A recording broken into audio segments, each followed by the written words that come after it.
Please stand up. Why did you stand up? Please sit down. Why? The rebellious group. Sit down if you want to. Why did you stand up? Because you asked nicely. I don't think I did, actually. You said please. I gave you a command. Please stand up. But did you stand up because I'm a nice guy? That would be a serious mistake. I'm not a nice guy. Any other reason why you stood up? I don't know. You don't know. What would have happened if you hadn't stood up? If you did not stand up? What would have happened? I think nothing. So why did you stand up? I'm repeating the question. Because maybe we thought there were consequences there. What would have been the consequences? That's what I'm asking. You being angry at us. And then what would happen to you if I were angry at you? I can throw the coffee at you, for example. No, I'll try not to. It's very tempting. I'll try not to. So, let me understand. A total stranger who did not introduce himself yet, just a guy standing here, told you to stand up, and all of you, without a single exception, obeyed. And then you are utterly unable to explain why you did this. Right? Am I right in summarizing the situation, more or less? Yes. Don't you think it's a good display of madness? Maybe. Don't you think you were all a bit crazy? You know that? Nothing new, huh? Nothing new. I think you stood up for two reasons. I will suggest to you these reasons. You can disagree with me, but then of course there will be consequences with the coffee. So I suggest that you do not disagree. But you have counter coffee. This is called counter coffee. Yeah. I will suggest to you two reasons. First of all, you have made a series of assumptions. You had assumed, for example, that I'm an authority figure. Right? You had assumed that I have the right to ask you to stand up because I'm in charge of this event, so to speak. Yeah? And many other assumptions. There was a series of assumptions that motivated you to stand up. And then there was another thing. If you were to not stand up, you would stand out. You would be the exception. You were acting under peer pressure. All of you motivated each other to stand up. Because imagine that she were to not stand up. She would have been the only one. It never feels good to be the only one. The one who stands out. You react to peer pressure. Remember these two lessons when we begin to discuss madness and normality. Because madness and normality depend on context. They depend on where you are, who you're with. They're not absolute things. We'll come to it. We're going to discuss a few relatively controversial issues. I'm going to mention forbidden words like homosexuality and God and other things. So those of you who are hypersensitive and squeamish, you have your warning. You have your warning.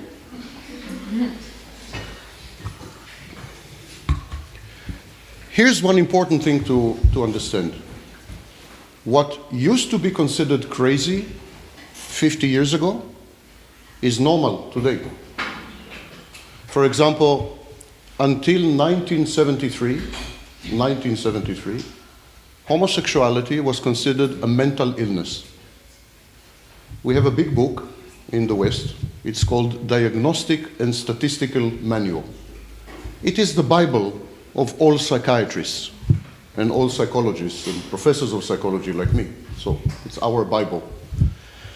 And in this Bible, until 1973, homosexuality was defined as a mental illness. There were even programs intended to make homosexual men get attracted to women, to reprogram them somehow, to cure them of their homosexuality.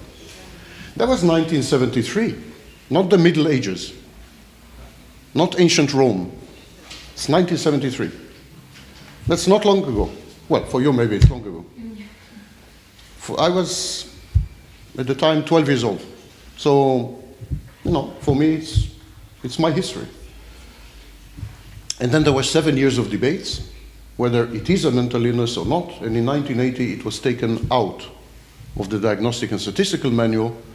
And people who were considered on Monday mentally ill were considered on Friday perfectly normal.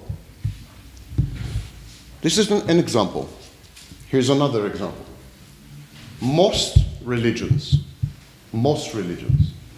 especially monotheistic religions, such as Christianity, Islam, are founded on the words of prophets, messengers of God, people who communicate with God on a regular basis, as long as there is reception.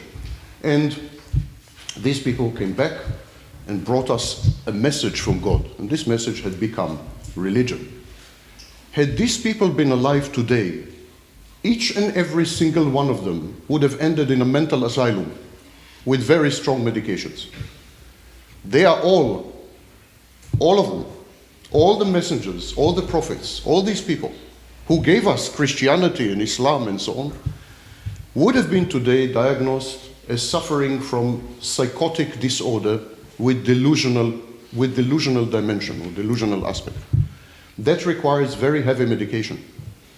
They would have been put on medication regime, and they would have been committed to a mental asylum for very, very long time. So people who were once considered to be messengers of God, people who gave us the religions we believe in, by our own standards today, were mentally ill people, severely mentally ill people. You see from these two examples that the landscape is shifting. Some things are crazy today, normal tomorrow. Some things are normal today, crazy tomorrow. There's no stability. It's not physics. I'm a physicist also. It's not even medicine. I'm a medical doctor also. It's none of these things. It's therefore probably not a science at all. Psychology and psychiatry are not a science. One additional argument that possibly we are not dealing with the science is that you remember the book, the Bible of the profession, Diagnostic and Statistical Manual? It's called DSM.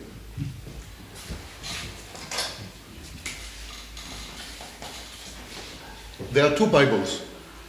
One Bible for Americans, of course. And I'm not available. And another Bible for the rest of the world. The rest of the world uses ICD. It's another Bible. When the first edition of the DSM was published in 1952, it had 100 pages. When the fifth edition was published in 2013, it had 1,000 pages. The number of pages in the Bible of psychiatry went up 10 times. Now, this is a strong indicator that we probably have no idea what we are talking about in psychology and psychiatry. There is no other discipline in medicine where the amount of knowledge went up 10 times, where there were 10 times more diagnoses. Tuberculosis and cancer are here today. They were here 100 years ago. They were here 200 years ago. Nothing much changed. The textbooks of medicine today are more or less the same like the textbooks of medicine 100 years ago. It's not the case in psychiatry. It's not the case in psychiatry. You see an inflation of diagnosis. It is beginning to be a bit funny, which is why I'm in the field. I like to laugh. It's beginning to be a bit funny because, for example, if you drink too much coffee, it's a mental illness.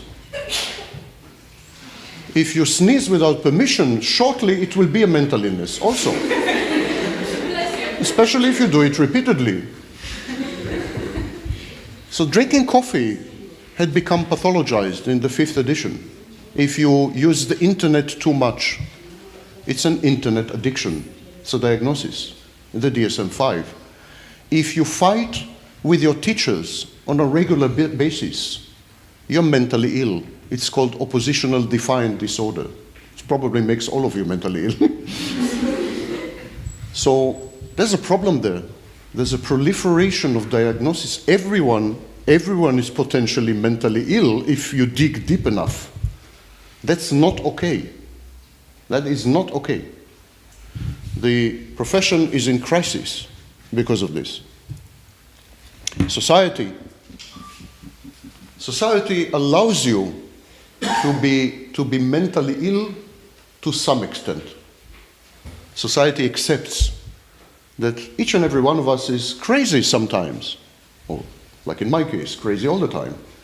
That each and one of you has what we call idiosyncrasies, behaviors which are typical only to that person, and everyone else is mocking them because of these behaviors. It's totally, actually, accepted as normal. So society says, you know what? Okay, everyone is a bit crazy, and we're going to accept some craziness. The process of accepting craziness is called sublimation. So today you're going to learn many, many new words, because you have no choice and you can't just get up and leave. So I'm going to teach you many new words. So, sublimation. Sublimation is when society allows you to be a little crazy and it's acceptable. Sublimation means that you no longer perceive reality properly. Sublimation, society says it's okay to not perceive reality properly. Reality is too tough, too harsh. If we are exposed to reality without defenses, we will fall apart. We will go really crazy in this case. So society says, okay, we're going to let you use a firewall, an antivirus, anti-malware, something. We're going to we allow you to fend off reality. We allow you to lie to yourself. Society tells you it's okay to lie to yourself. Because lying to yourself, deceiving yourself, makes life a bit easier and reality somehow more acceptable. And I'll give you a few examples of sublimated lies, lies that society allows you to engage in. For example, every problem has a solution. It's a message. You know, when you have a problem, ask, okay, so what's the solution? What's the cure? The truth is that the vast majority of problems do not have solutions. That's not me. That's Jung. Jung was a very famous psychiatrist and a mentally ill person. Jung had psychosis. He had psychotic disorder. He spent 5 years in treatment in an asylum and so on for psychotic disorder, but he was also one of the greatest psychologists, probably because he was crazy. He was one of the greatest psychologists in history. And it was Jung who said, most problems don't have a solution. But society wants you to lie to yourself, encourage you to lie to yourself, and says, yeah, every problem has a solution. COVID, what's the solution? This, what's the solution? Politics, what's the solution? Solution is elections. So they give you the illusion or the delusion that you are in control, you know? So if there's politicians, you can change them through elections. It's a bit of a lie. There are many lies around which society creates for you so that you can somehow survive. Another example of a lie, everything complex can be made simple. That's not true. Most complex things cannot be made simple because they are complex. Another example, every fear can be overcome. That's not true. Most fears actually cannot be overcome. Otherwise, I would be out of a job. I'm lucky that most fears cannot be overcome because fears become anxieties, fears becomes phobias. Fear is the engine of a lot of mental illness and the source of my income. So every fear can be overcome is nonsense. society allows you to tell yourself. It's like the kid at night, there's a monster in the cupboard, but I'm hiding under the blanket, so I don't see it. And he doesn't see me. Another example, experience is a good teacher. No, it's not actually. There's very little that experience can teach you. First of all, because by the time you get the experience, it's usually not relevant. Experience is a record of failure, mostly. And you have failed. And it's extremely rare for the same situation to repeat itself. Situations are so different to each other that experience is actually a very poor teacher. But we lie to ourselves. Experience is a teacher. Another example, people are good. People are honest. You can trust them. This is a name even. It even has a name. It's called the base rate fallacy. That's the clinical name. And yet, 95% of people believe other people without checking the facts. Not 9%, 95% believe other people without checking the facts. Well over 81% of men and even women would go with a stranger to his home, to his apartment, without any problem. 81%. We trust other people. And yet, the fact is that people lie all the time.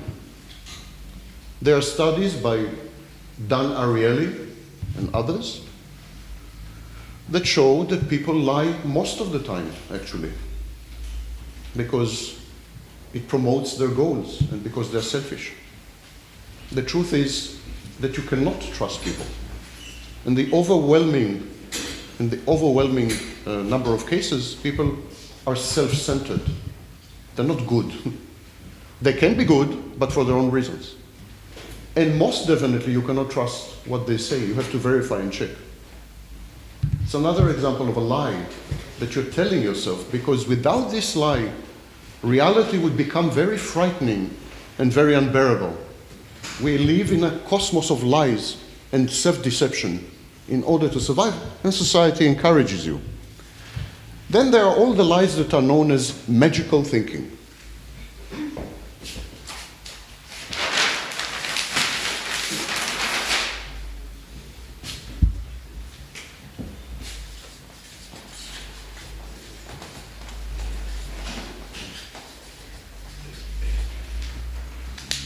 Magical thinking is the pathological belief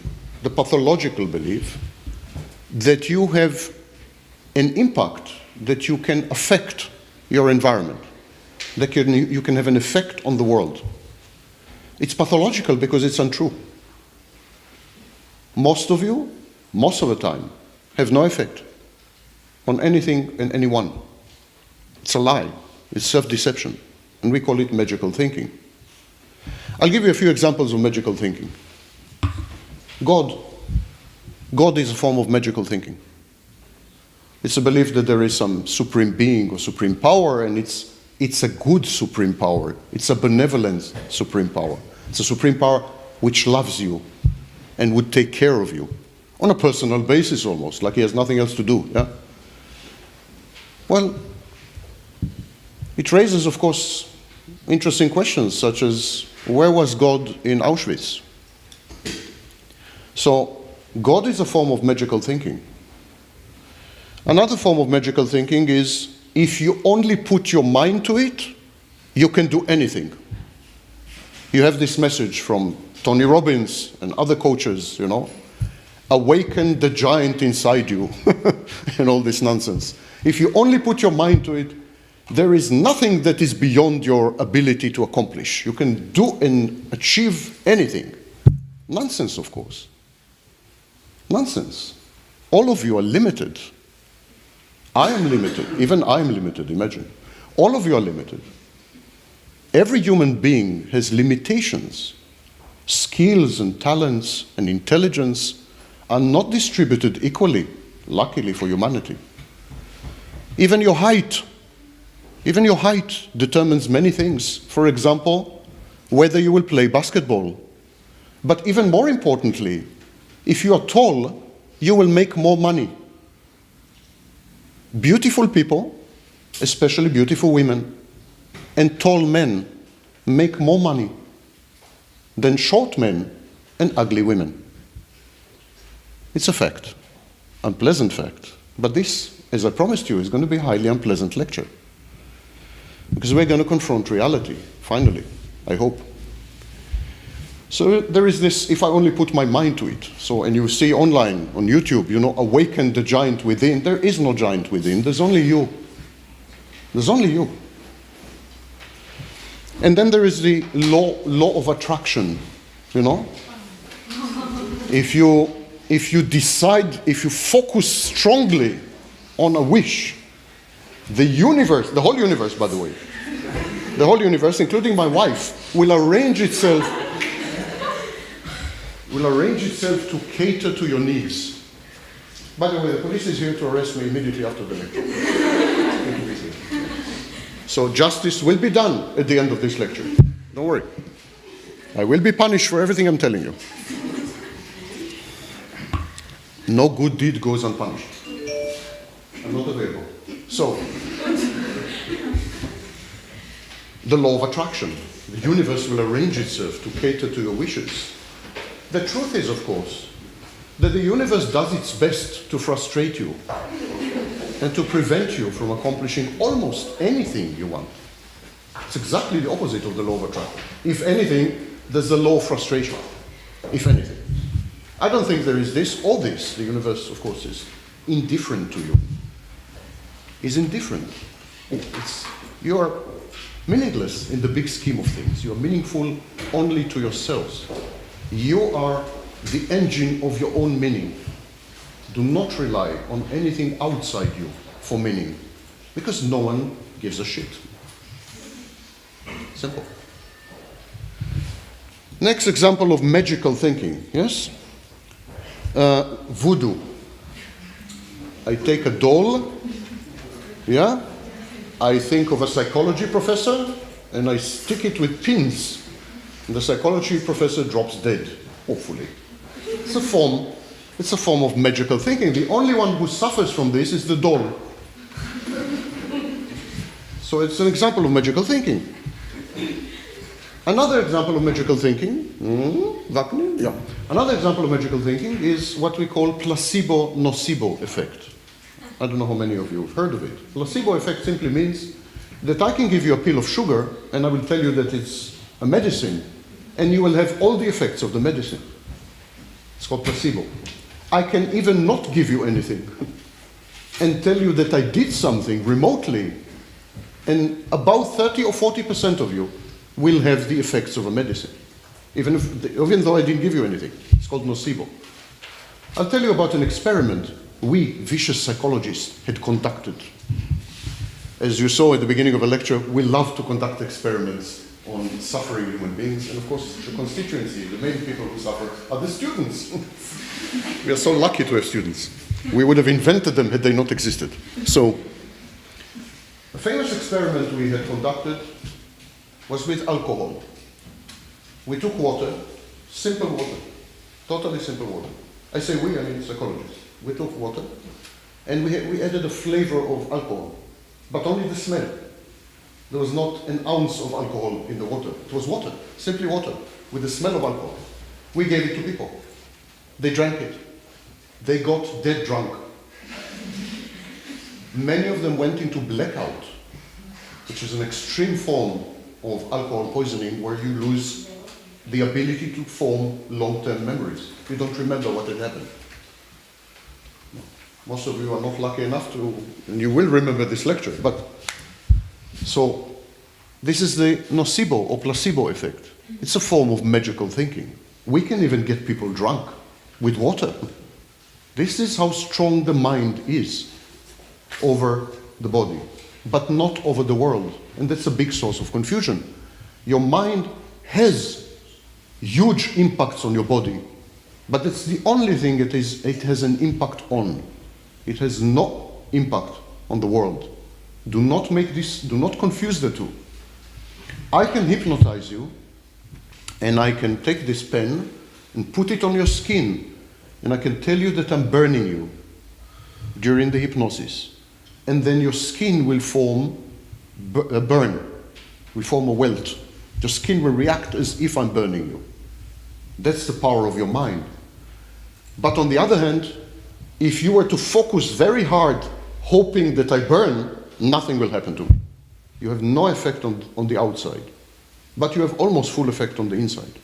There are yogis in India who control their heartbeat to the point that they can stop the heartbeat for almost half an hour without any discernible impulse.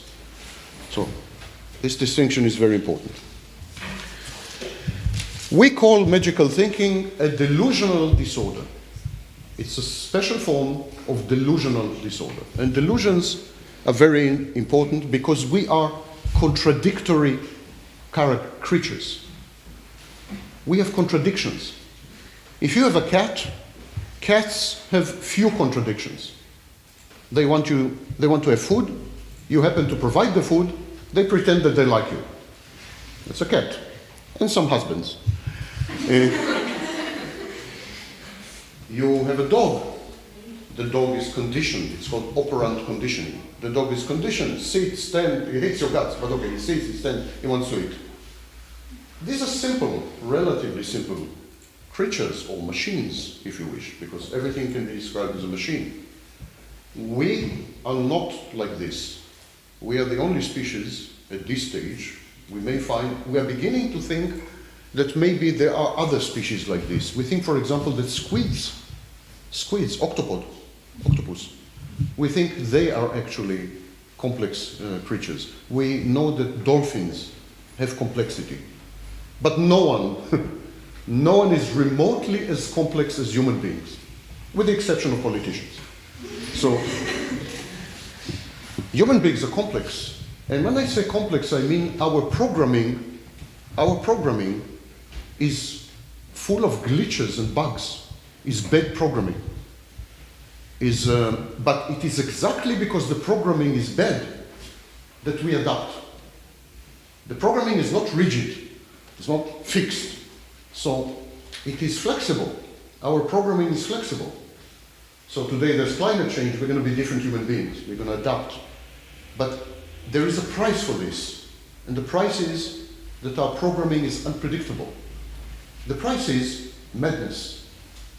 Hans Eysenck, who was a very famous psychologist, said that creativity and psychoticism, creativity and psychoticism are one and the same. And everyone will tell you that a genius is very close to madness. And it's very true. You need madness to adapt somehow. Madness has a role. But we are complex creatures. For example, we want love. Right? Or your generation doesn't. We want love. But we also want freedom. I have a surprise for you. They don't go well together. In most cases, they don't go well together. But we still want both. This is our complexity. We have aggression, but we also want collaboration. We want to collaborate. We want to belong, for example, to a social group. But we're also aggressive. Again, these contradict each other. We want to be accepted and validated, for example, by our peers, yes? But at the same time, we want to be special and rebellious. These don't go together. Either you belong and you're accepted and validated, or you stand aside, you stand alone, you're unique, you're a rebel against the group. Either you're for the group or you're against the group. But we want to be both. We even form groups of people who are against the group. We want to accomplish things. We want achievements and accomplishments. Yes, everyone dreams of a red Mercedes and a beautiful girl. Or boy. And so we want accomplishments and so on. There's only one minor problem. We are built we are built to minimize investment. Biologically, we are built to minimize investment. We conserve energy. Because the body evolution taught us that we need energy. That's by the way, why people get fat. People get fat because they eat and the body refuses, stores the energy. There's a hysteria. In evolution, there's a hysterical approach to energy. So we conserve energy. So we want to accomplish things, but we're lazy. We're lazy. We don't want to work too hard. We're entitled. The path of least resistance. It doesn't go together. We're curious. We're all curious. And curiosity killed many more men and women than cats. We're curious, but at the same time, we're terrified of risks. We are risk averse. We have an aversion to risk. We're very afraid of risk. Look at the global reaction to COVID. Yeah? Everyone was in mass hysteria, one way or the other. But you can't be curious unless you take risks. Every act of curiosity involves taking risks. What am I trying to tell you? I'm trying to tell you that your programming sucks. It pushes you one way and disables you the other way. It's like a word processor that looks perfect on the screen, but you cannot type, for example. Or a browser that never leads to any address on the internet. So our programming is a problem. There's one more thing. We are unpredictable creatures. You think you're predictable. You think you're predictable. Why? Because you go to school, you don't shoot your parents, most of you. You sit here in peace. I mean, you think you're predictable. There's an impression of predictability because society punishes severely anyone who is not predictable. But you are not predictable because you're complex. In the 1980s and 90s, there was a very frightening development. People at that stage were trying to develop artificial intelligence coding or programming. So they started to write artificial intelligence programs. And because at that time computers were much slower and humans much faster, so they wrote the programs and they went home. They went home and they came back in the morning. And the programs, the artificial intelligence programs, did things which were not in the code. The artificial intelligence programs performed functions and activities that were nowhere to be found in the program or the code. And the reason is complexity. This is known as emergent order.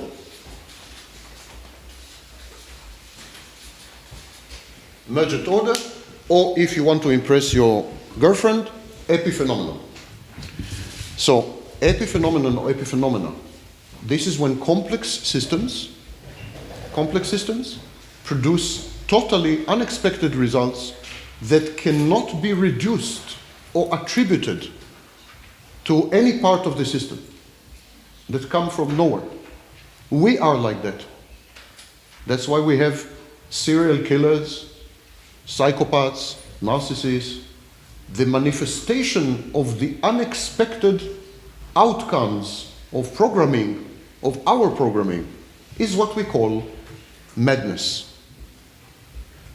Insanity is the unexpected outcome of our coding.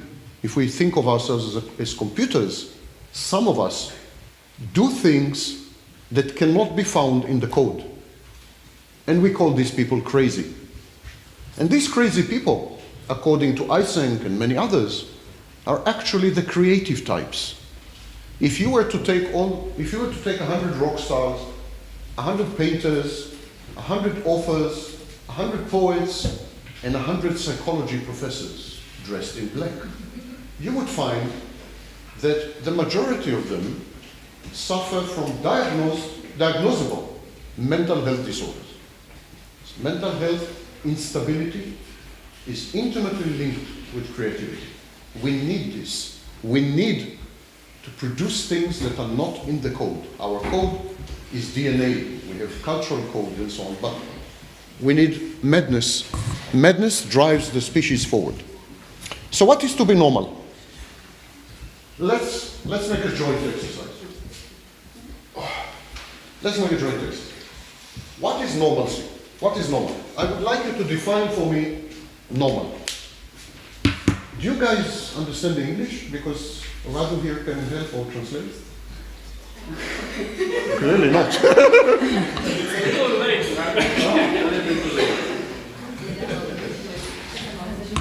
I admire you for staying there without understanding a word I'm saying.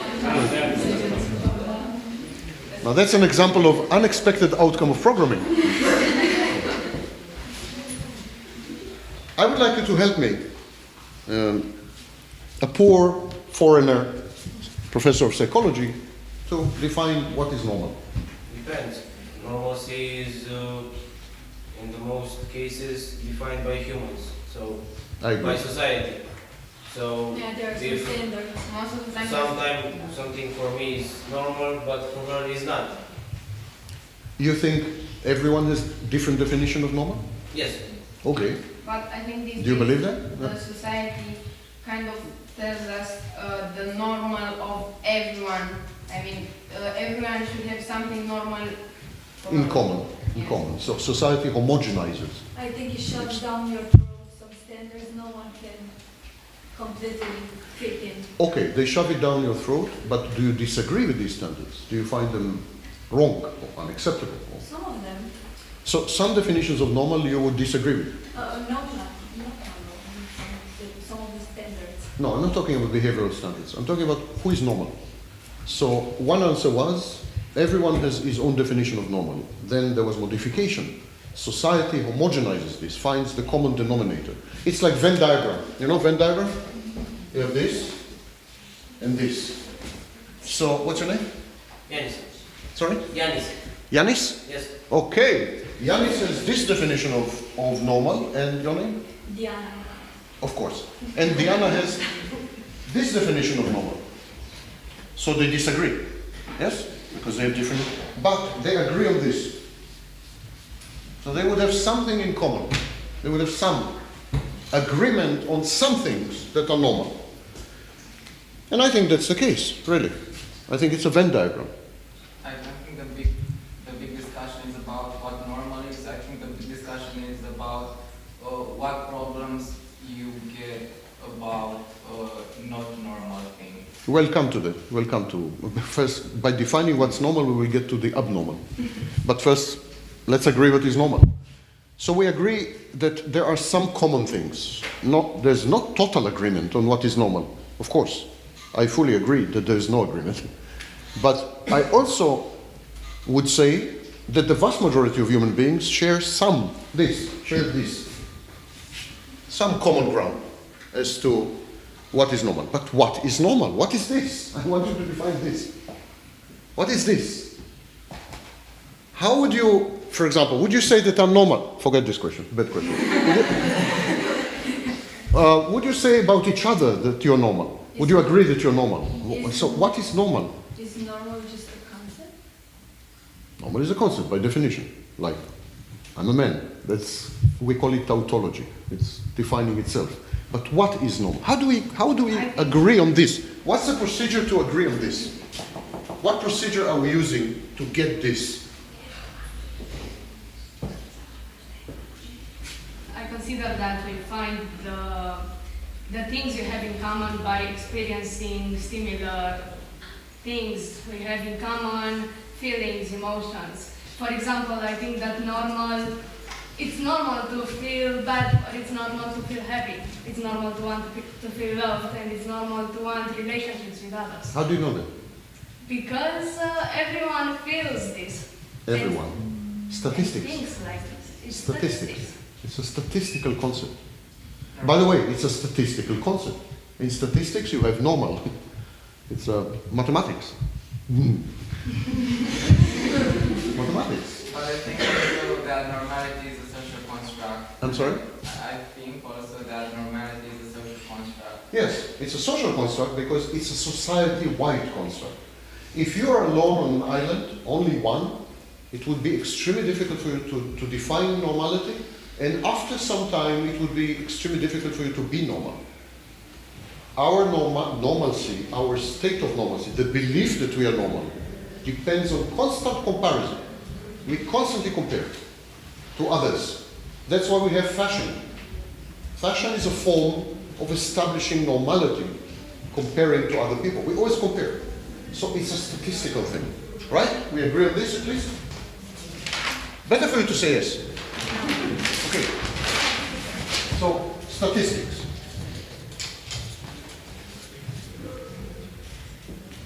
Here's an interesting thing.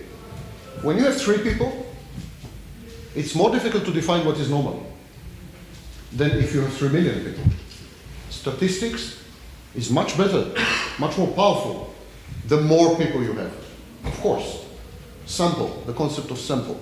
The bigger the sample, the more significant the outcome. So if you have 3 people, you are comparing to each other, these 3 for example, they're comparing to each other, they can't be sure that they're normal. They're not sure that, actually I'm quite sure they're not normal. But okay, but they can't, I'm joking. They can't be sure that they're normal. But this group, okay, you know, it's safer to think I'm normal. And then if you compare 3 million people, it's safer. And of course, if you compare to 3 billion people, you feel safe, you feel solid. This is what normal people do. Normal people don't pee in the street. Forget that, that's a bad example. Okay, you know what I mean. Okay, statistics. Is there any other way we can derive normalcy? Any other way to define normalcy? Not statistically. For example, I meet 20 people and I have to say if they are normal or not. I work with patients, I work with clients. So imagine 20 clients come to me and I have to decide for each one of them if he or she are normal or not. What would I check? What would I... The behavior. Yes, I would of course observe behavior, but what in the behavior would convince me that they are normal or not? For example.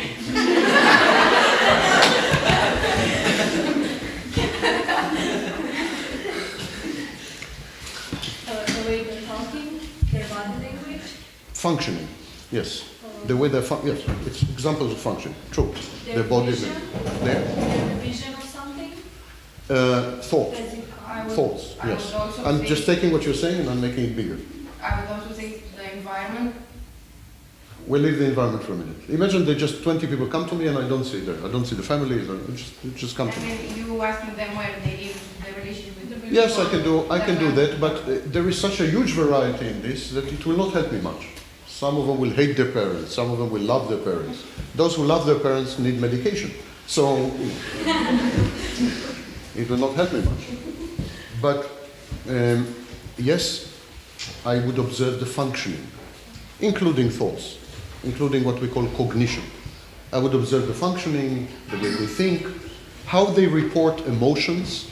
For example, if I tell them a very sad story that my mother just died and they laugh their ass off, I would tend to think that there's a problem either with them or with my mother, I don't know, you know, and so on. So functioning is very, very critical, and which includes cognitions and so on. I would also ask if they're happy. I would also look if they're happy. Not happy, it's something called ego syntony. I would look to see if they are highly uncomfortable. Highly uncomfortable. It's more like uncomfortable. If they're uncomfortable or comfortable. But for normal people, laymen, I would say happy. I would look to see if they're happy. And indeed, the modern definition of someone who is abnormal, who is not normal, is someone who doesn't function properly and is not egosyntonic, is not happy. That's a modern definition. So if someone comes to me and says, I believe that I'm Jesus Christ, I am extremely happy with this, and I make millions, I have a loving family, I go on trips every second month, and life is great, I would not treat him. I would not treat him. The two tests are functioning and happiness. He's functioning. In all other fields, he's functioning. his belief that he's Jesus Christ has no impact on his functioning. And he's happy. So I would see no need to intervene. I would see no need to make him unhappy. You know, why would I make him unhappy? He's happy thinking he's Jesus Christ. Okay, you know, we all have something. Yeah. I believe I'm intelligent. Everyone has delusions. Yeah.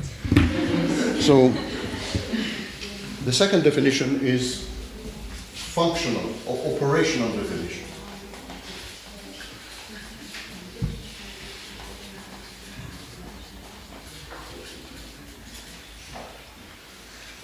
Both definitions are wrong, and both of them suck big time.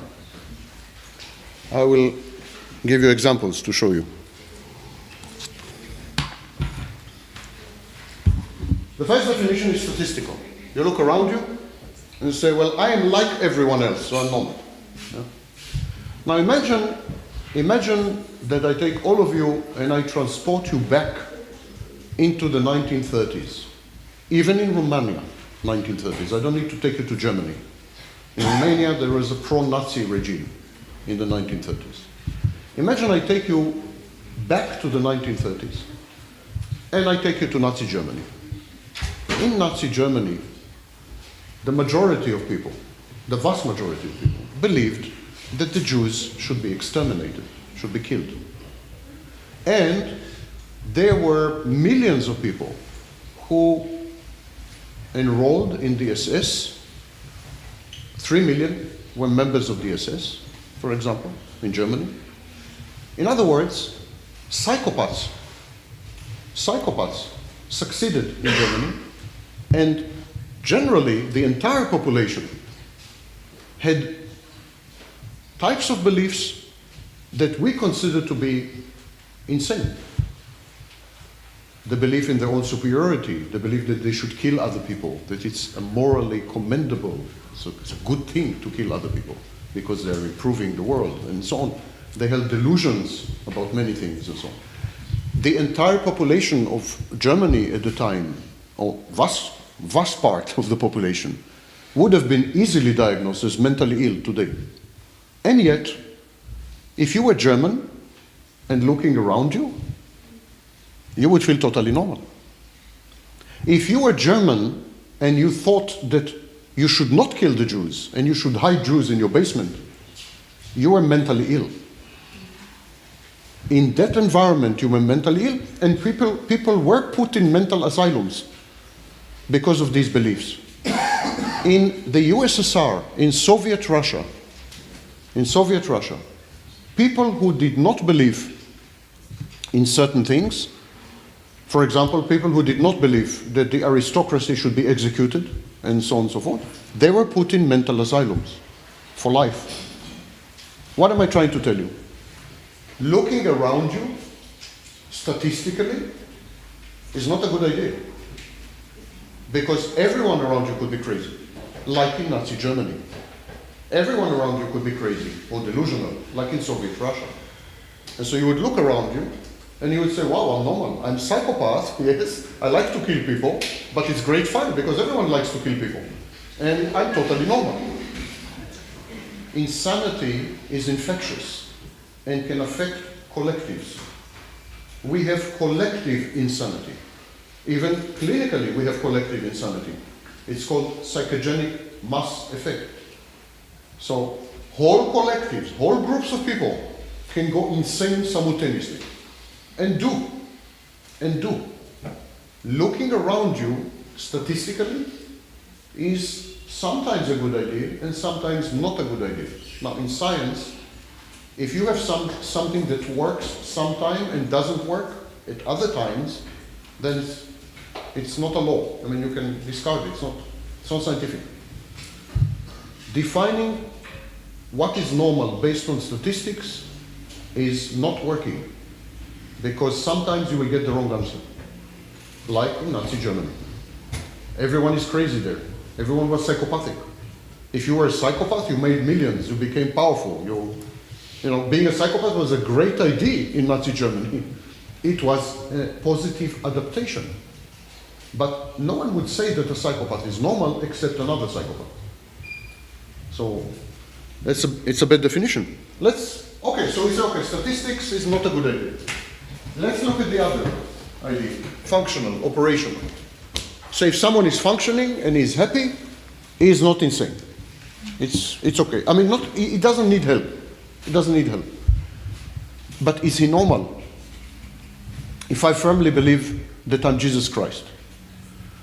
But I give lectures, I teach students, I have a family, but I believe I'm Jesus Christ. I call myself Jesus Christ also. I change my visit cards and so on. So, am I functioning? Yes. Am I happy? Very. Well, it didn't end well, so I don't know if it's a great idea, but am I normal? Clearly I'm not. Here's a very important lesson. To be normal doesn't mean to be mentally healthy. There's a huge confusion in psychology, even by experts, even by scholars, even by professors. They confuse to be normal with to be healthy. You can be normal but not mentally healthy. You can be mentally healthy but completely abnormal, not normal, not typical. For example, if I were to live in Nazi Germany and I would think that you should not kill other people, I would be mentally healthy but not normal. In Nazi Germany, I would not be normal, but I would be mentally healthy. It doesn't go together, always, sometimes, but not always. Why am I telling you this?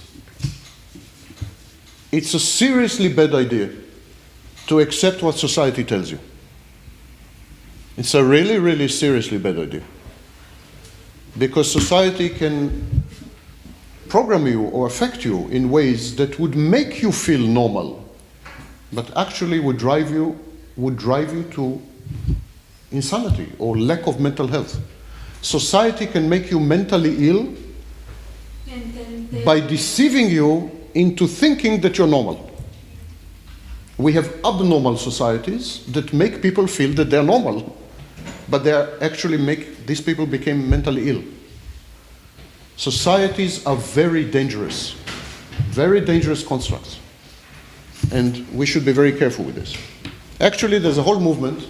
It's known as anti-psychiatry. Anti-psychiatry is a movement of psychologists and so on and so forth, and they believe that the whole profession of psychology and psychiatry is a form of social control. That we invented psychology and we invented psychiatry in order for us to control individuals that do not collaborate with society.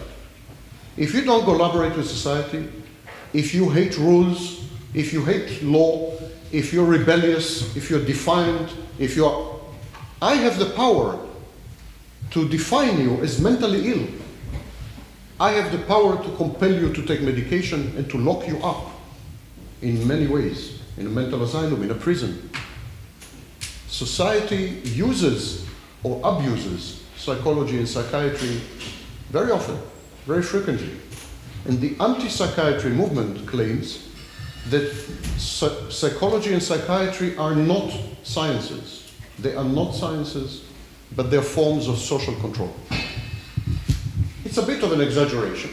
It's a bit of an exaggerated claim, but it has definitely a grain of truth. And you may wish to read this guy.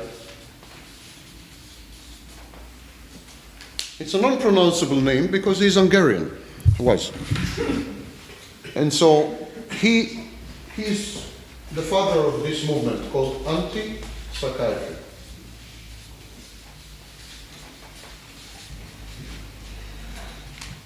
In a way, I belong to the anti-psychiatry camp because I do not think that psychology is a science.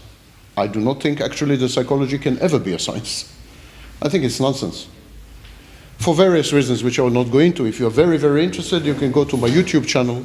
And on my YouTube channel I have a few videos that deal with the issue of why psychology is not a science. Yeah? It can also never be a science. It's not a question of, thinking differently or putting some effort or... No. In principle, psychology can never be a science because its subjects are people. But I will not go into it right now. So I don't believe it's a science. I believe it is a classification system like in botany. In botany, you have classification of plants. And I believe it is literature, a form of literature. Very nice form of literature. So I belong in a way to the anti-psychiatry movement. Now the psychiatry, if you talk to psychiatrists and psychologists, they will tell you, no, it's not true. We are scientists, we use statistics. Astrology uses statistics. So what? I'm a physicist. My original PhD is in physics. Give me a break. Physics is a science. Psychology is not a science. It's a wannabe science, They're very grandiose and they want to be scientists. White coats and everything. Use of mathematics and use of statistics does not make you a scientist. Mathematics is a language, like Romanian. If you use Romanian, it doesn't make you a scientist. Right? Breaking news for you. Similarly, if you use mathematics and statistics, it doesn't make you a scientist. So I don't believe it's a science. So I belong in a way to this group. Okay, here's my advice to you. Here's my advice to you on how to maintain mental health not dependent on society. Mental health that is all yours and fully under your control, without reference to anyone outside. To anyone outside and to any many outside. Just you as the main point of reference and you as the main engines of meaning. You are your own masters mentally. You are the only source of meaning in your life. That's not me, that's another Jew, Viktor Frankl. So you can become a totally self-contained and self-sufficient system when it comes to being normal. Of course, you should collaborate with each other. You should have sex. You should make love. You should have love. You should love. You should do many things with each other. There's many fun things you can do with each other and many not so fun things you can do with each other.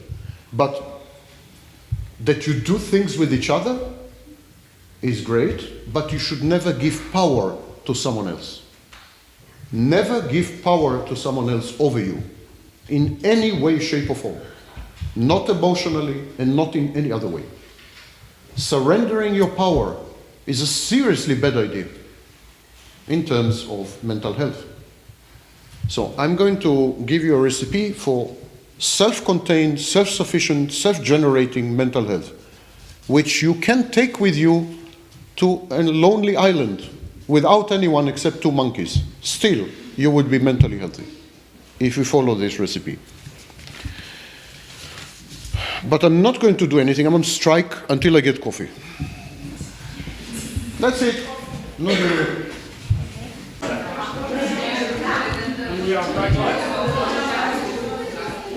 I saw that some of you took cookies without permission, and you had been reported to the authorities here.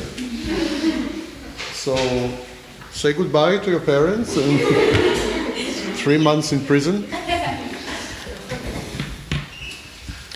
Okay, so I'm going to describe a system that you can apply to yourself, should apply to yourself, without reference to anyone else. That's a critical issue. We often use other people. We use them to regulate our internal environment. We want to feel good, for example, so we use someone to feel good. We consult people and let their judgment and opinion influence us. We regulate our emotions through other people. We use other people all the time. That is not a good idea. It's not a good idea because other people don't have complete information about you. You know about yourself, you have more information about yourself than anyone else by definition. Now you may misinterpret this information. Could be that you don't understand the information properly or you misunderstand the information, but you still have more information than anyone else. So why would you give anyone else power? It's a question of power. It's not a question of not having good friends. You should have good friends. It's not a question of not having a lover. You should have lovers. And it's not a question of not collaborators, friends. You should have all this. No one is telling you to go isolated, to go off the grid and become, atomized. That's not what I'm advocating. But there is a big difference between being with other people and giving other people power over you. Ask yourself, does he or she have power over me? If the answer is yes, you need to change the relationship. You need to reframe the relationship. And if that other person is not interested in you, except when he has power, walk away. Cut him off or cut her off. If you have a good friend, and you're friends and you hang out and everything is, that's great.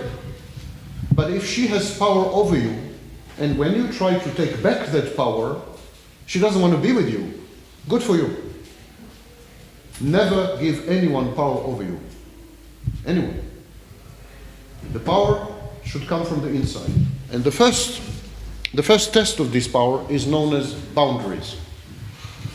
Boundaries is a clinical term in psychology. It simply means communicating to other people what is acceptable behavior and what is not acceptable behavior. Now, how do you know what is acceptable and not acceptable? It's very simple.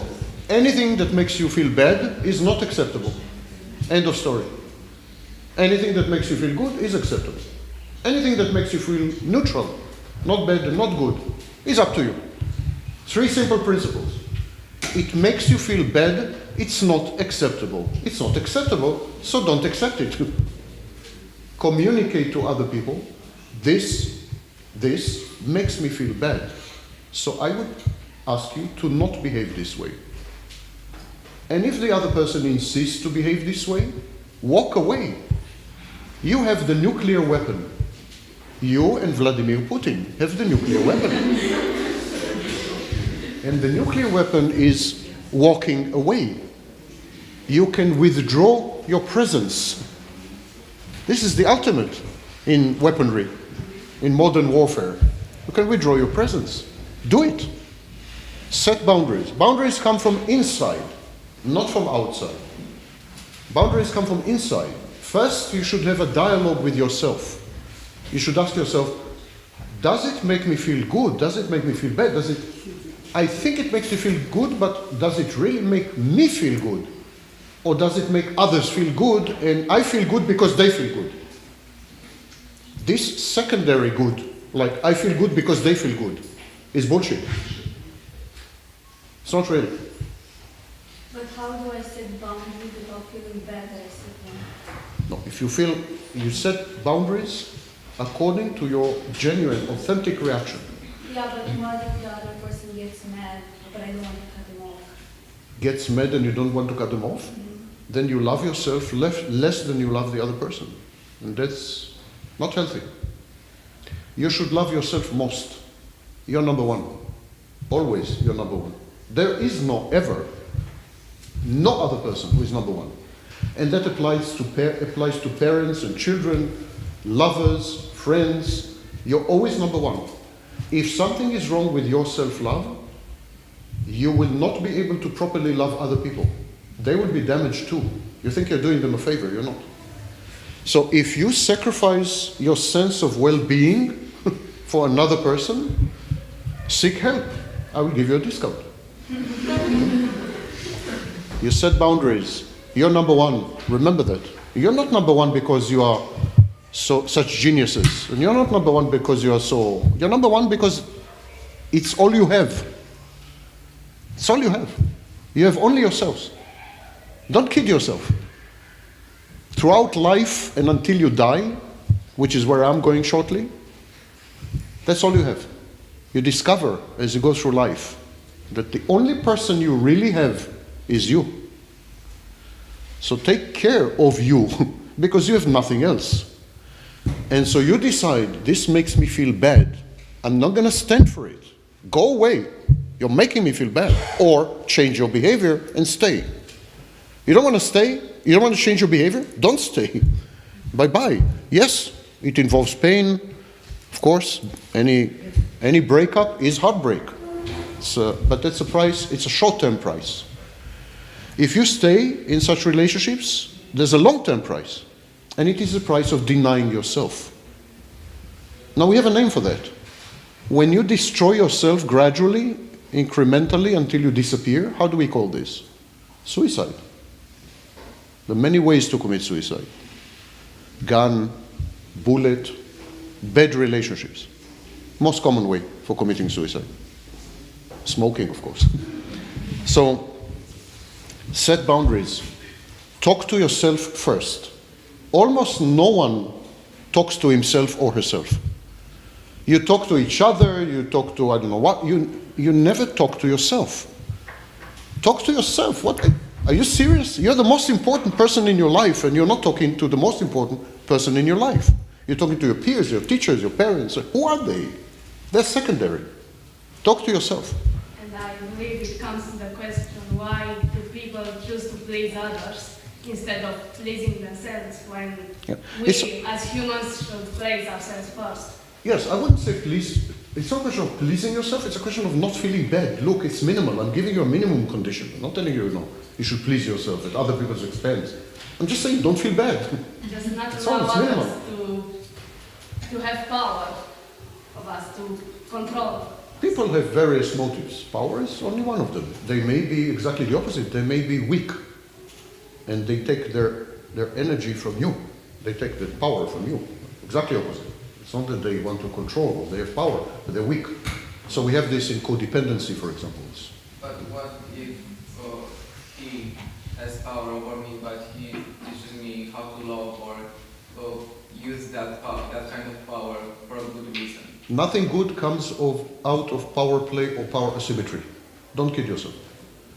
Nothing good ever comes when you are not on equal power with someone. Whenever there's power asymmetry, there's no equipotence, not equal power, nothing good comes out. I think that power should come from ourselves, not from the other Yes. person. We should decide Yes. what's good for us. Yes, power is an internal. Power is internally generated, yes. Never allow someone else to have power over you. Never mind what he gives you. Because if someone bribes you with love, with teaching, with money, we have a name for this. And in Romania, you all know this name. It's called corruption. You're corrupting yourself. If you allow someone to give you something, and in exchange you give them your power, it's corruption. It's a good definition of politics, by the way. It's exactly what happens in politics. We give the power to others, and they have unmitigated power over us, and the result, corruption. Not only in Romania, don't kid yourself. Everywhere. Power corrupts, absolute power corrupts, absolutely. So, don't allow yourself to be corrupted. Sooner or later, if you allow yourselves, if you give power to someone else, for example, by wishing to please them, people pleasers, if you give power to someone else, sooner or later, you're going to wake up one morning and discover that you are not. You disappeared completely. We have mental conditions, mental health conditions, mental illnesses, where this is the core. For example, borderline personality disorder. In borderline personality disorder, there's a total transfer of power to the intimate partner. And what is left behind is an emptiness, a void. Usually in the form of a beautiful woman, but okay, a void. So there's a problem there. Do not go in that path. Boundaries. Core identity. I wrote it here. Core identity. You have many voices inside you. These voices have a name, like everything else in psychology. We love names because it makes us feel special. So it's called introjects. You have many internal voices. These voices are known as introjects. Now, one introject belongs to your mother, there's another introject to your father, introjects from, I don't know, a teacher, role models, peers, influential peers, influencers. We have many introjects. Core identity simply means knowing to tell the difference between voices that are other people's voices in your head and your voice. Now here's something to help you. You have only one voice. If you hear more than one voice, it's not you. You have only one voice, and that voice is you. It's called the authentic self. So this voice is authenticity, a voice of the authentic you. All the other voices are not you. Now you can consult these voices, of course, Your mother may have some useful advice to give if she's unusual. I don't know, a teacher. But again, there's a question of power. You can consult these voices, but you should never give them power. The only voice that matters is your voice, the authentic voice. If you have voices inside you that criticize you all the time, that blame you, that attack you, that put you down, that insult you, that give you no hope, that tell you you're no good, that predict failure, if you have these kind of voices inside you, these are not your friends. And I don't care if this happens to be your mother's voice. These voices are not your friends, they're your enemies. They have a name even, it's called the inner critic. Or Freud called it the superego, the sadistic superego. These are not good voices, you should silence them. You should ignore them. And again, I don't care if this is the voice of your mother. Nor should you. You should also not care. These voices are negative voices that make sure that you will never get anywhere and you will never be happy. And so you should silence these voices. You should listen only to voices who are conducive to your health and development, and you should listen to these voices in advisory capacity, as you would listen to a good friend. You got a good friend, what do you think about this, and so on. You should never give these voices power. You should never let these voices make decisions for you. They are there just to advise you if you want. There is one voice. It's the core identity. Find it, and this is you. This is your voice. It's very easy, by the way, to do. You hear a voice, and you say, is it my voice or did my mother tell me this? Is it my voice or did my friend tell me this? It's simply label, tag these voices, until you are left with only one voice. And you listen to that voice only. And this leads to something called self-regulation. We all have emotions, I hope, and we all have moods, regrettably. And these emotions and moods change, of course. So we love, we hate. Sometimes we love and hate together. It's called ambivalence. And so on. We have emotions and moods. And sometimes we use other people to regulate these moods and emotions. For example, we feel depressed, so we use another person to feel happy. Or we feel that we love someone, and so we give that someone power. So we use other people to regulate. Because we are like an ocean, we're like a storm. Everyone, every human being, is like a storm. It's chaotic, it's like a hurricane. And so using other people to regulate your internal environment gives them power, of course. If I am in control of your mood, if I'm in control of your emotions, I have almost total power over you. If I can make you feel bad, for example, can make you feel bad, that's a lot of power, wouldn't you say? If I can make you feel love, it's a lot of power. Regulation of emotions and moods is power.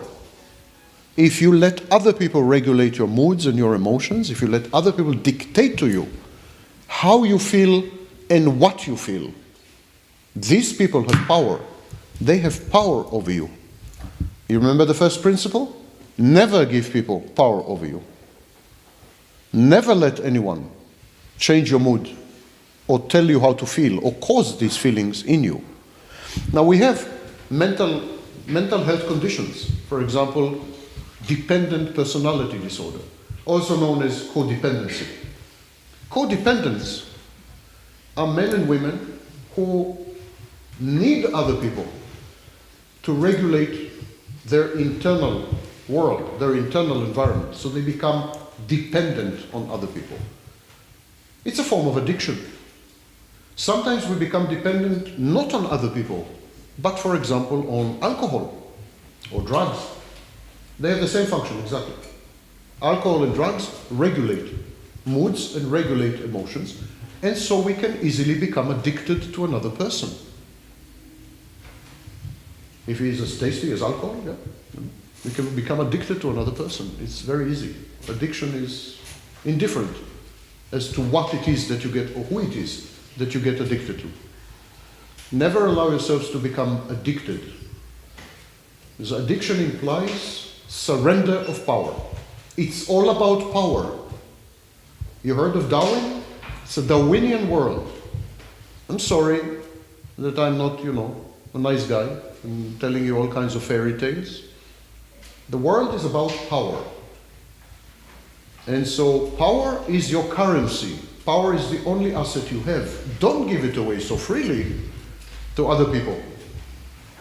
Don't let them regulate you. Regulation is what the state does. And it's not always benign. Don't let other people regulate. Self-regulation is critical. How do you do that? How do you do that? How do you self-regulate? For example, I'm in love with someone.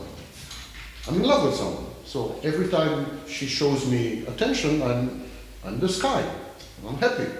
Every time she doesn't, I'm under the carpet, together with the cat. So she has power over me because I'm in love. Right? Right. Moods. She has power over my moods. She can make me feel elated or she can make me feel depressed because I'm in love. Right? Wrong, actually. That's not love. It's not love. It's dependency. I'm dependent on her. She became what we call a regulatory agent. She provides external re-regulation. That's not love. It looks like love, it sounds like love, masquerades as love, but it's not love. Definitely not love. So it's a form of codependency. Never allow anyone to have this power. How do you know that they have this power? Because you know that they have this power.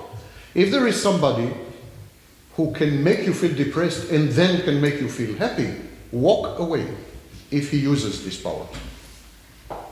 I know it's unbelievably difficult, this advice, easier said than done. If you're in love with someone and that someone uses his power over you to regulate your moods or regulate your emotions, walk away. That's not love. That's prison. It's a one-man prison. Now, I know it all sounds to you very abstract and easier said than done, and how can I do that? I love him, he loves me, and what? Disneyland. I know this. And it's not easy. I'm not pretending it's easy. It's exceedingly difficult. But what is exceedingly difficult? I'll tell you what is exceedingly difficult. Putting yourself in the first place. Because your mother and your father and society and your teachers and everyone tells you that you should never ever put yourself in the first place. It's disgusting and selfish to put yourself in the first place. You should always be the second place. You should always take care of someone, help someone, fulfill someone's needs, please someone. The problem is not to follow this advice. The problem, first and foremost, is to love yourself and to put yourself in the first place. You're not used to it. You don't have this habit. You don't know how to put yourself in the first place. You think you do. You think you do. Because you're rebellious and you're special. But that's nonsense. That's what society wants you to believe. You are trained to be number two. You're trained to be number two. By everyone. After you leave this lecture, hating my guts, go home and think about it. Analyze your interactions with your parents, with your friends, with your teachers, and ask yourself, in this interaction or with this person, am I number one or am I number two? I would be totally shocked if you're number one in any of these situations. Because we are trained to be number two. It's very useful to many other people. So the first thing is to love yourself, which leads me to self-love, shockingly. Self-love has four components.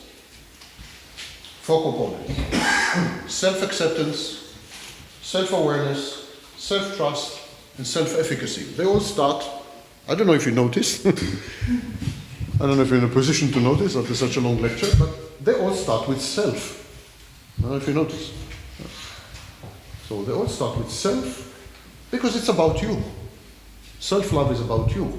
Now, you all believe, or were led to believe, that you love yourselves. Even when you hate yourselves, which happens a lot, you know, you hate yourself, or you criticize yourself, or you think you're an idiot, or you did something wrong, even then you love yourself.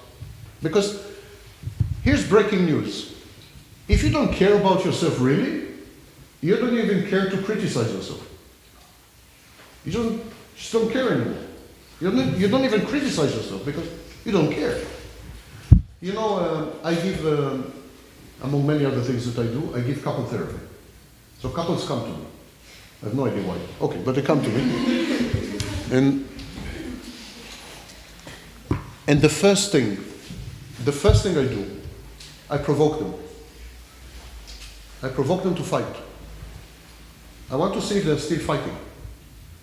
A couple who don't care about each other are very polite. They never fight. They don't care anymore. They don't even care to fight. If you really don't love yourself anymore, you wouldn't even criticize yourself anymore. You just wouldn't care. You wouldn't care whatever happens to you, whatever you do or don't do, whatever other people do to you. You just don't care anymore. As long as you care, as long as you are invested in yourself and committed to yourself and interested in yourself, you will criticize yourself. You will still be interested. This couple is still fighting. They're fighting because they still want to make it work somehow. Otherwise, why fight? You're fighting with yourself because you still love yourself. But extremely few people love themselves properly. Here's the problem. Why do you need to love yourself? First of all, if you don't love yourself, you cannot love other people. There is no such thing. If you don't love yourself, you will never ever love other people. You will be dependent on other people. Yeah. You will be infatuated with other people. It's a process called limerence. You can look it up. Many things will happen to you with other people, but you will never ever love other people. And that includes your children. I'm not talking only about romantic involvement. You will never also be emotionally invested in anything, really. You will move through life, and life will look a lot like a movie. You will feel like you're watching a movie. You will feel like you're an observer of your own life. You wouldn't feel that you're in the movie. You wouldn't feel that you are the movie, but you will feel that you're watching a movie. A lack of self-love is the most severe pathology, most severe mental health problem there is, by far. So you need urgently to develop self-love, and it has 4 components. The first component is self-awareness. Self-love is about putting yourself first, as I said, and pursuing happiness. So self-awareness. You need to be intimate with yourself. You need to have a detailed knowledge of yourself. And everything I say can easily be translated to an exercise. So when I say you need to be intimate with yourself, you need to have detailed knowledge of yourself. Take a piece of paper and start to write. Who are you? Everything, the bad, the good, everything. Get to know yourself in a detailed way. Start to fall in love with yourselves. Imagine you fall in love with someone. You want to know everything about them. You fall in love with someone, you want to know everything. What they eat and how they sleep and where they go and what they think and what they read and what they watch and what they listen to. And you want to know everything. There's an obsession with the other person. Get obsessed with yourself. Fall in love with yourself. Get to know yourself in a detailed, intimate and compassionate way. Be compassionate. Don't be your own worst enemy, but be compassionate. Make a SWOT analysis. You know what is SWOT?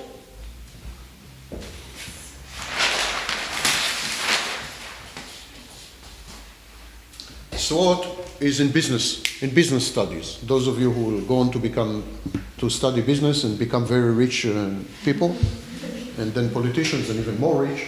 So the SWOT is used in business studies. SWOT is an acronym, clearly.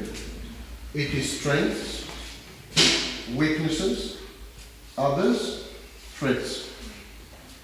Study your own strengths, study your weaknesses and limitations. Weaknesses and limitations, what you can and cannot do. It's important that you know what you cannot do.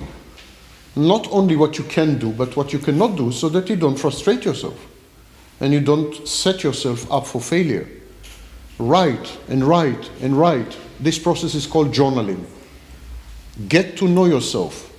Jordan Peterson has something called self-authorship, which incorporates all these elements. So, get to know your weaknesses. Get to know others. Not others, but how you relate to others. Ask yourself, am I trying to please people? What am I getting out of it? Why am I with other people? Who am I with? And why am I with this, and this person? Should I continue to be with them? Is it healthy for me? Does it make me feel bad? Does it make me feel good? Do they control how I feel, etc.? All the questions that I mentioned. Get to know yourselves. Threats. What threatens you? What are you afraid of? What are you anxious about? Why do you limit yourself? Why don't you do some things? You will discover to your shock that there are more things that you don't do than things that you do. You will discover a process called constriction.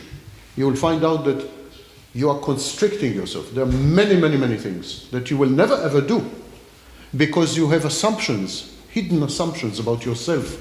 These are known as ANTs, automatic negative thoughts. So if I think I'm ugly, I will not try to date. If I think I'm stupid, I will not go to university. Their assumptions about ourselves limit what we do. Make a list of threats, make a list of negative thoughts, and then see how these limit you. Now, of course, you need to know your limitations. If you're 1.60 m, do not aspire to be in the NBA. It's a seriously bad idea. You cannot be a basketball player. But limitations is not the same as anxieties. Limitations are not the same as threats. And limitations are not the same as constricting yourself. So, get to know yourself. And it is the opposite of magical thinking. Don't think magically. Be serious, be practical. This is a process of getting to know yourself. And then, whatever you find, the good, the bad, and the ugly, like the famous movie, whatever you find, accept. You need to accept yourself. And that's the second thing most people don't do. Some people are self-aware, but when they become self-aware, they develop self-rejection, self-loathing. They say, I'm aware of myself, and I'm a seriously biak person. I'm disgusting. I can't stand myself. So they begin to drink and worse, and so on. Self-awareness must go hand in hand with self-acceptance. Now, why should you accept yourself? Not because you're such great guys or great girls. In all probability, you're not, actually. In all probability, you're not great guys and great girls. You will find that you're pretty mediocre, pretty, negative sometimes. You'll find that you're pretty limited. Yeah, that's reality. Vast majority of you are common and average. So you should accept yourself not because you're special. That's narcissism. That is grandiosity. I'm not advising you to be grandiose. I'm advising you to accept yourself. And I will give you an excellent reason why you to accept yourself. Actually, I give you two.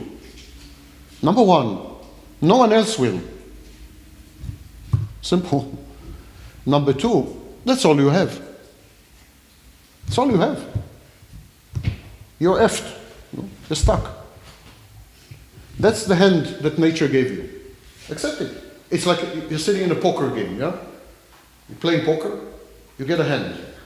You look at the hand, you say, bloody hell, what a bad hand. Okay, but that's the hand you have. What are you going to do? Walk out of the poker game? That's called suicide. That's seriously stupid. So, you need to accept yourself. Also because no one else will. Now, there will be many people in your life who will pretend that they accept you. For example, you will find someone and you will want to get married, or if you're intelligent, you will just want to be together, and so on and so forth. And then you will convince yourself that you are being finally accepted as you are. Don't kid yourself. You're not. There's only one person who has the capacity to accept you as you are, and that's you. All other people will try to change you. All, like all. A, L, L. All will try to change you. Your future wife, your future husband, your own children, and if you have cats, they too will try to change you. No one will ever accept you as you are, so you better get to work and accept yourself as you are. Now, accepting yourself as you are is not in a stupid way. Like, that's the way I am and that's it. I'm not going to change, I'm not going to improve, I'm not going to study, I'm not going to work hard. That's not self-acceptance, that is stagnation. That is suicide, in effect. I'm not talking about this. Self-acceptance simply means these are my potentials.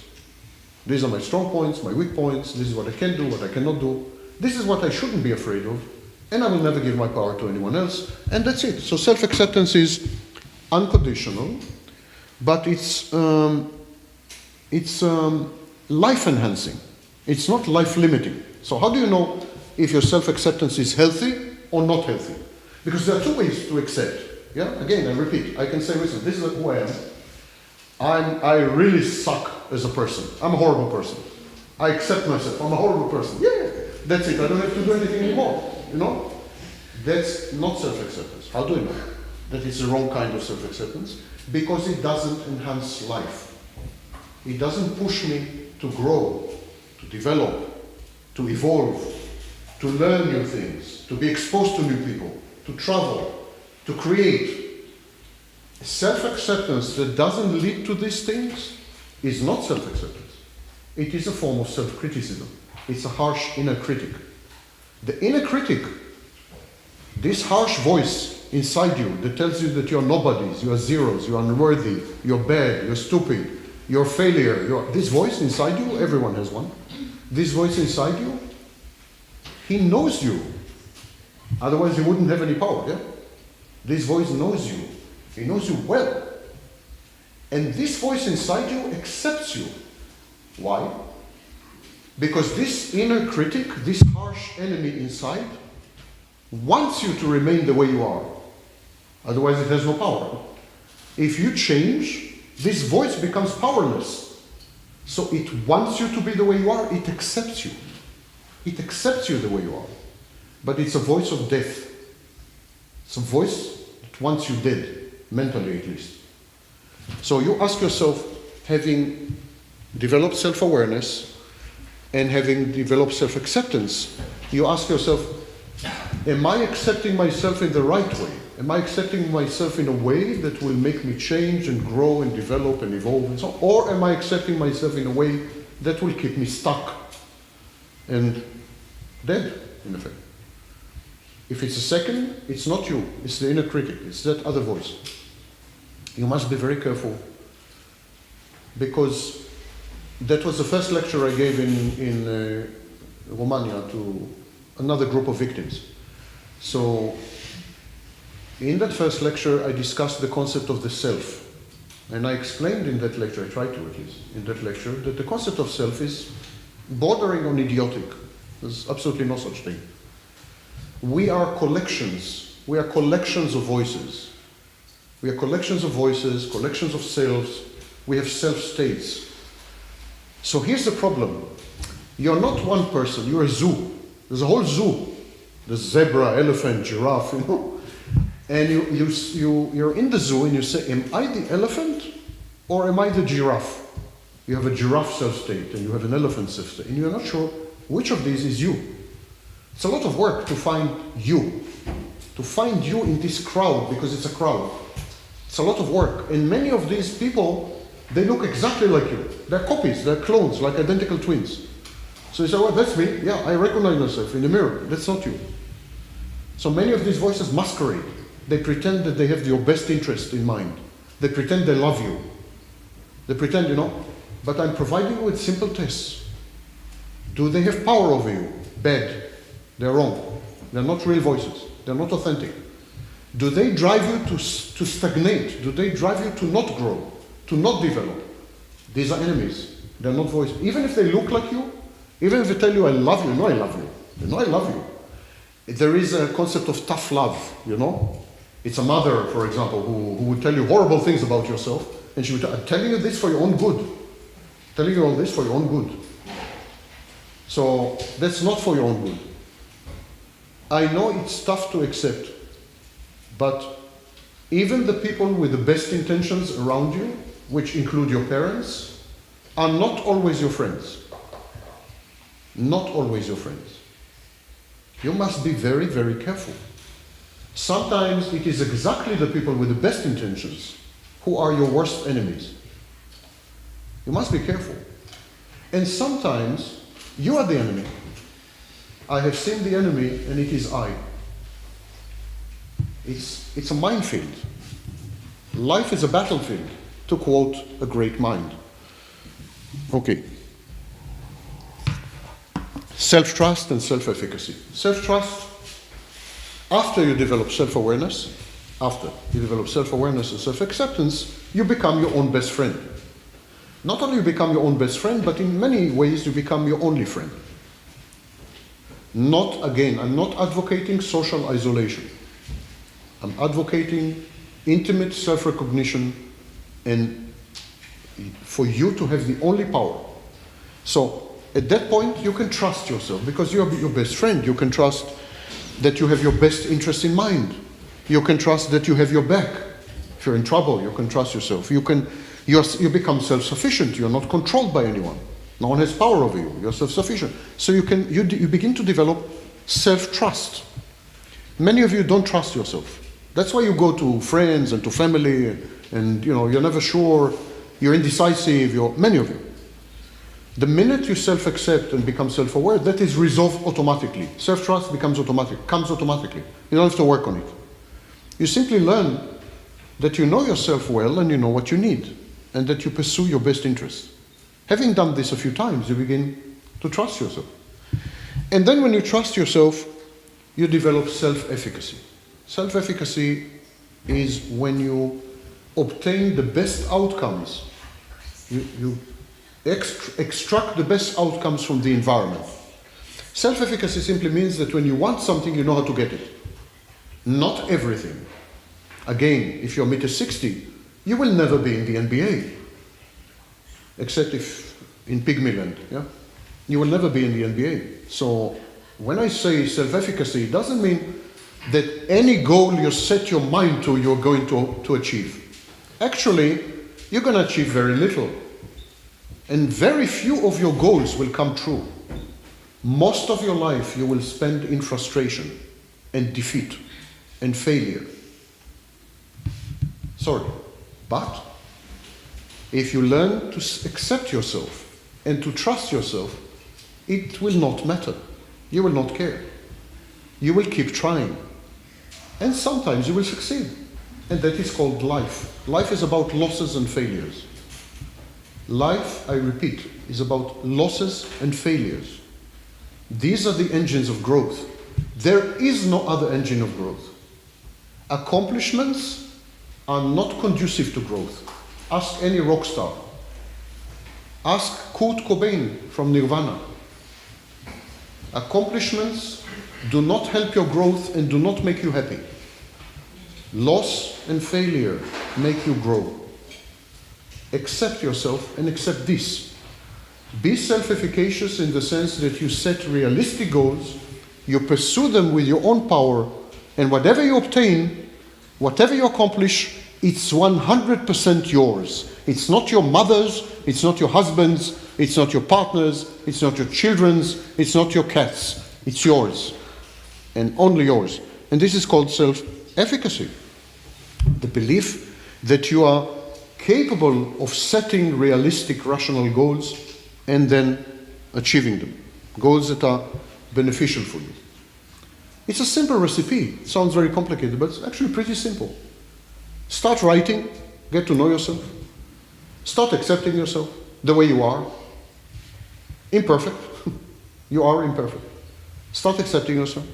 Then start taking the power back from anyone you gave it to. Then you become powerful. Start acting. The more you succeed, the more you trust yourself, and the more you develop self-efficacy. And above all, embrace loss. Embrace loss. Embrace failure. There are no better friends in the whole world than loss and failure. They drive you forward. I know this from personal experience, bitter personal experience. So this is the message I have for you as young men and women. It's not an uplifting message. It's not optimistic. No coach will tell you this, because then he will not make money. And many, many adults will lie to you because they want to protect you. You're innocent. You know, they want you to have a modicum of happiness until you discover reality. Adults are trying to isolate you from reality. They're trying to protect you from reality. They're trying to firewall you. They don't understand, these adults, that it prevents you from growing. They prevent you from growing. Today, the definition of adolescence had been extended, and we consider people under the age of 25 adolescents. These are studies by Twenge and others. We redefined adolescence under age 25. One third of people under age 35 live with their parents and have no intention to move out. People don't want to grow up anymore. People don't want to grow up. They don't want to become adults. And they don't want to grow up and become adults because we, the adults, we had been way too protective of you. We need to throw you to the lions. We need to throw all of you to the lions. Because reality is about lions. And you need to learn how to fight in the arena like gladiators. Life is tough and harsh and will not give you any concession. Life is indifferent to you. It doesn't care. Only one person cares about you. You. Only one person cares about you. You. I'm not saying that no one loves you. Many people love you. Your parents, hopefully. But only one person is invested in you for life. There's only one person you're stuck with. Only one person you cannot divorce. Only one person you cannot say goodbye to. It happens to be you. So it's like a roommate, you know? A roommate you cannot evict. Better get used to the guy or to the girl. Thank you.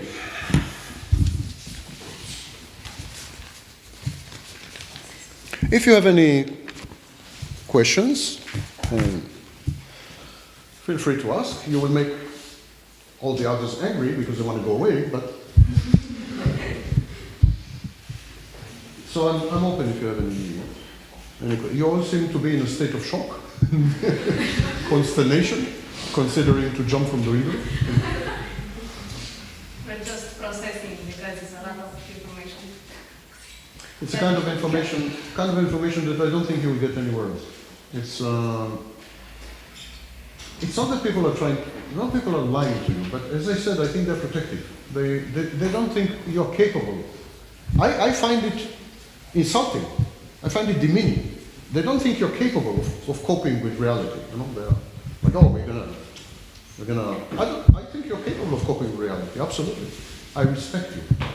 What I did today was an act of respect.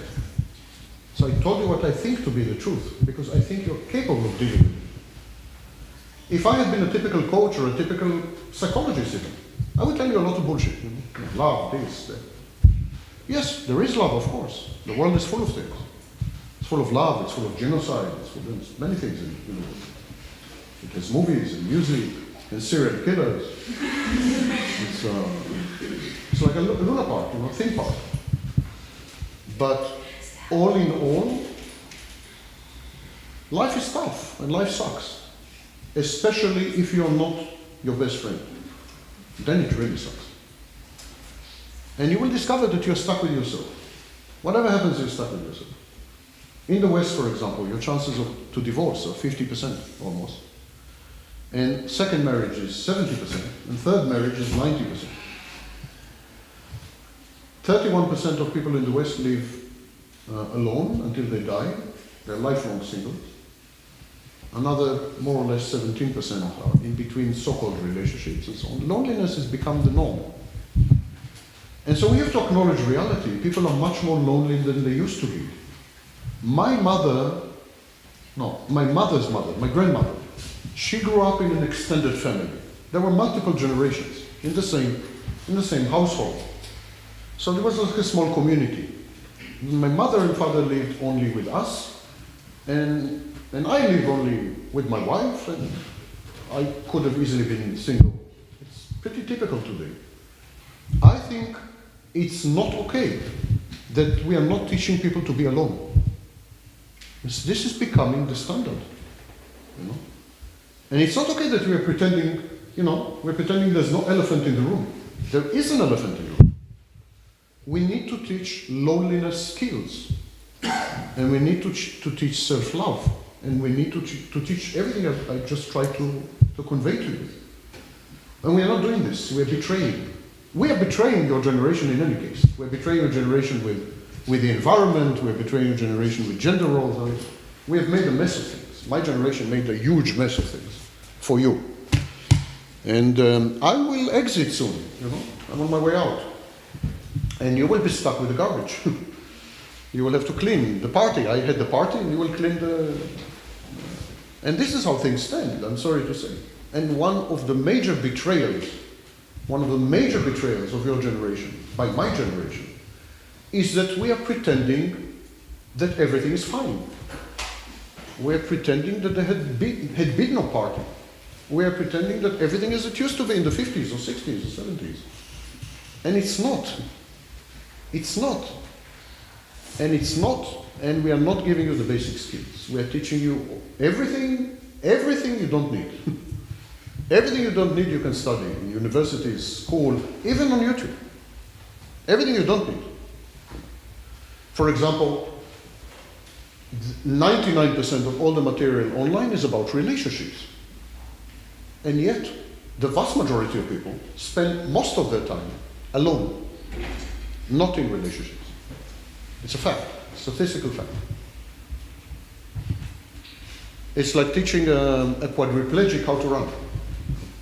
It's inappropriate, there's no match. So I decided in this lecture not to sugarcoat. You know what is sugarcoat? Not to, because I respect you. And I'm talking to you as I would talk to adults.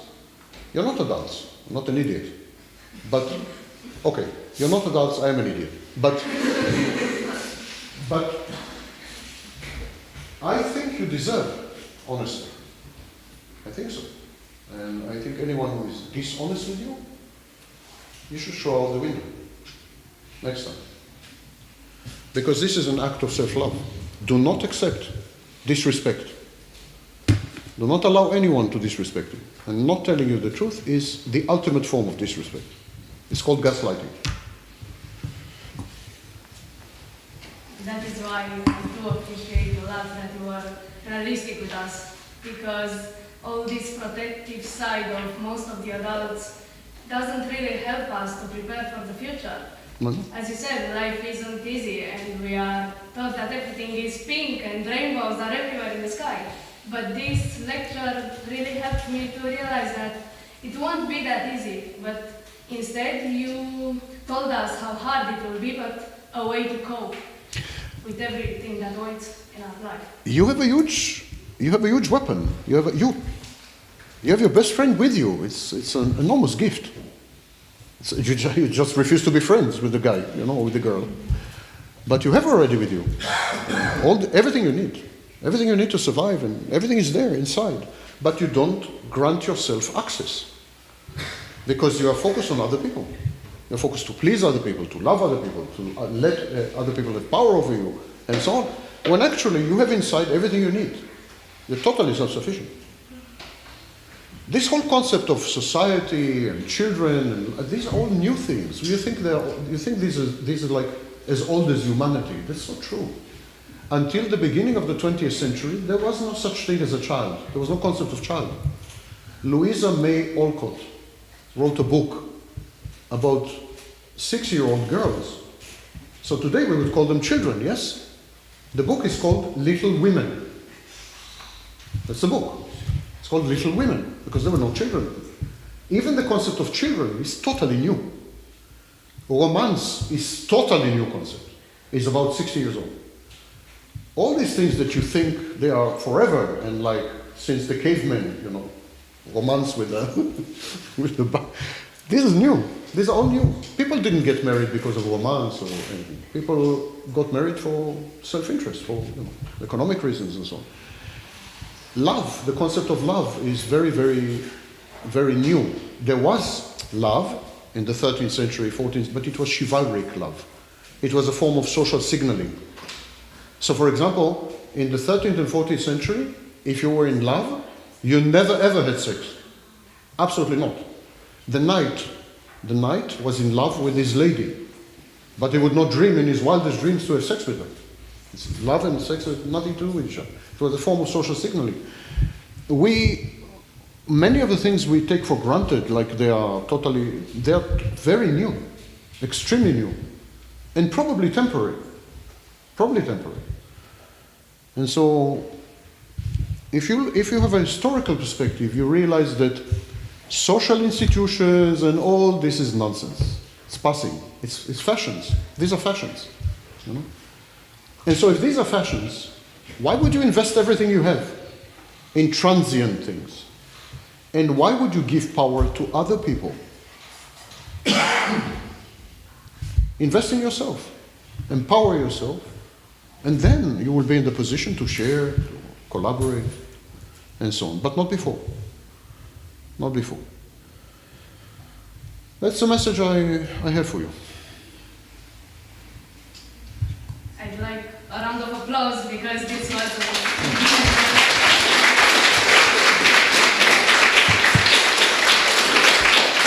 Thank you. What did you clap though? Did I have to clap over here? Well done. You're learning fast. Yeah. Okay, guys. I wish you better continuation of the day. And thank you for coming. I appreciate it.